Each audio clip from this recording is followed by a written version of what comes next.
Hey everyone, and welcome to today's Explainer. Today, we're going to unpack a deeply emotional three-part reimagining of J.D. Salinger's classic short story.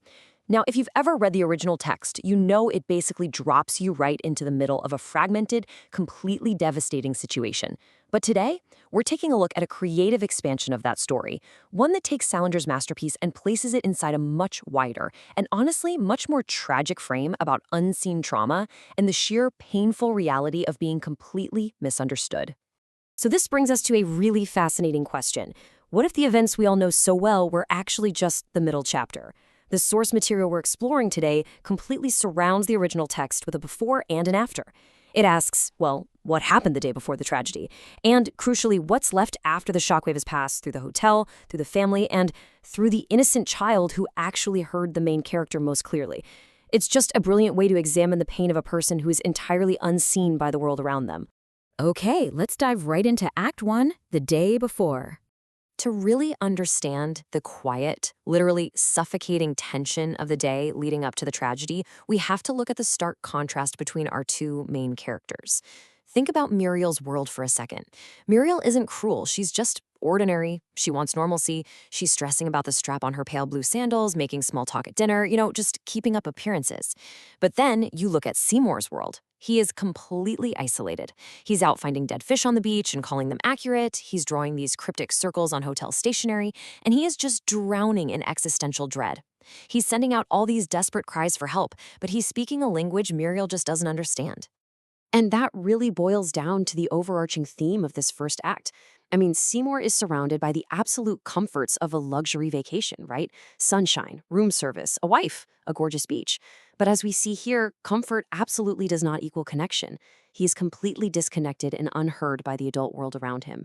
His trauma isn't arriving neatly packaged in plain language, it's arriving in silence and strange, cryptic symbols.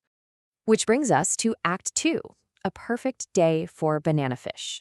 So here we are at the climax of the story, and the contrast is just wild. Up in the hotel room, Muriel is on the phone with her mother. Her mom is frantic, bringing up the hospital and Seymour's erratic behavior, but Muriel, she just dismisses it. She treats Seymour's deep psychological wounds as a mere public inconvenience, like she just wants him to rest and be nice. But meanwhile, down on the beach, Seymour is actually seeking refuge.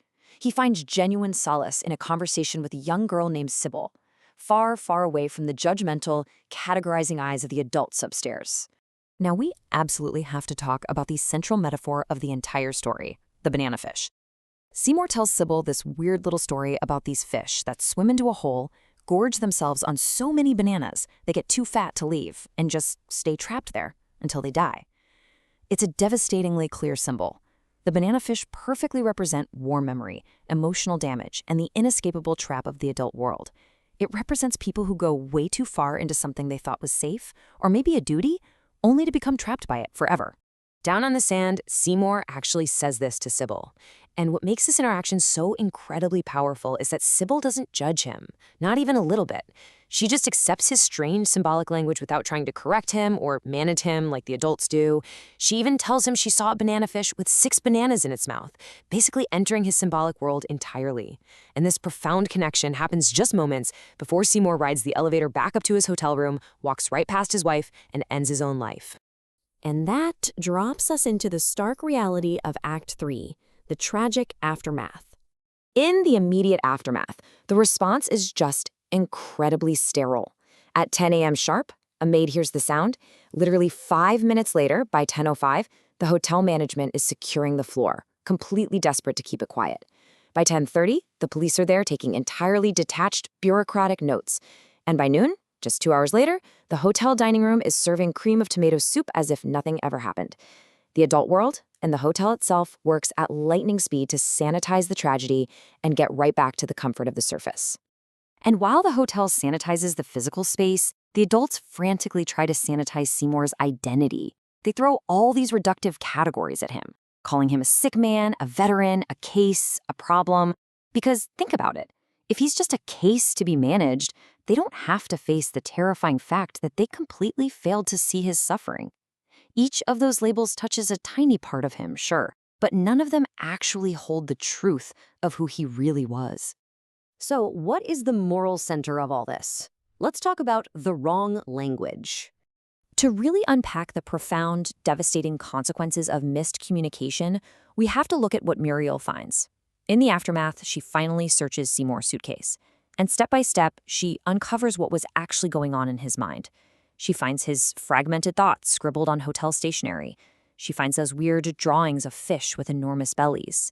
She finds a incredibly tender little note instructing her to tell Sybil that 6 is not too many. And then, finally, she discovers his last devastating message to her. Just let the weight of that final note land for a second. Forgive me for speaking in the wrong language. Seymour was talking all along. He was speaking in a language of symbols, dark jokes, and quiet cries for help. But the adult world flat out refused to learn his language. They preferred the easy comfort of their own literal, everyday English. And honestly, this is where the story draws its ultimate line in the sand. On one side, we have adult logic. Muriel's mother is the perfect example of this, always supposing, categorizing, and managing trauma from a safe distance. But on the other side, we have Sybil's childlike clarity. Sybil didn't suppose anything. She just listened. She stepped right into his symbolic world. And this anchors the entire theme of the text. There is a massive life-or-death difference between truly seeing someone's pain and merely supposing you understand it. When Muriel's mother asks her what the suicide note means, Muriel finally experiences this quiet, tragic awakening. She tells her mother, "It means he was talking, and I kept answering in English." It is such a heartbreaking realization. She finally understands that she failed to comprehend his cries for help until it was entirely too late. Obviously, she couldn't bring him back, but she finally realized she hadn't truly been listening. As we wrap up today's explainer, we are left with Sybil's haunting inquiry to Muriel on the beach the very next day. Sybil just asks, "Do bananafish ever get out?" And the brilliant thing is this text refuses to offer us an easy, comforting answer. Some might get out, some might not. Some might just need another person to see the trap they're in before it's too late. It leaves all of us to reflect deeply on how we communicate, how we actually listen to people, and whether those trapped by trauma can ever truly escape if the world refuses to learn their language. Thanks so much for joining me today to explore this incredible story.